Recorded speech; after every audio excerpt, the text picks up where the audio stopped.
ये हथेली जो है ज़्यादा राउंड फिगर की है।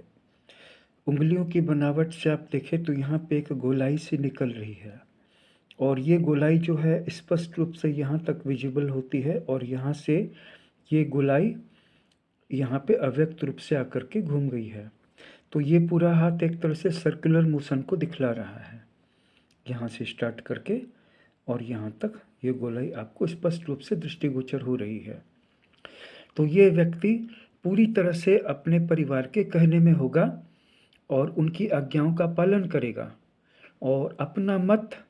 नहीं रखेगा, मतलब अपना मत रखेगा बट उसको लेकर के अड़ेगा नहीं। इसकी एक वजह इस उंगली का ज़्यादा लंबा होना है। अगर ये उंगली जो है इस उंगली की तुलना में कम लंबी होती और यही वाली उंगली ज़्यादा लंबी होती, यहाँ तक काफ़ी ज़्यादा लंबी होती और ये उंगली थोड़ी सी कम लंबी होती, तब फिर इसके लिए अपना ओपिनियन प्रधान हो जाता। तो इस सिचुएशन में हमें याद रखना चाहिए कि यहाँ पे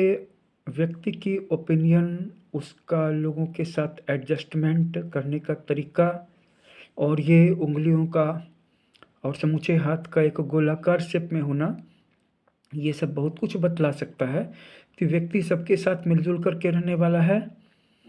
और अपने ओपिनियन को दूसरे लोगों की खुशियों के लिए या दूसरे लोगों की बात मानने के लिहाज से किनारे रख देगा।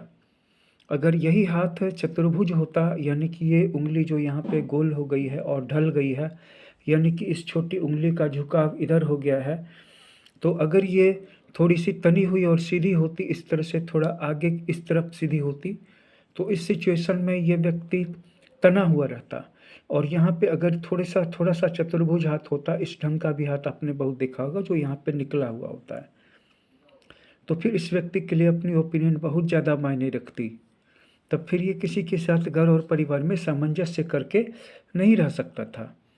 तो यही सारी बातें आपको बतला रही हैं कि गोलाकार हाथ होने का आपको क्या फ़ायदा मिलेगा।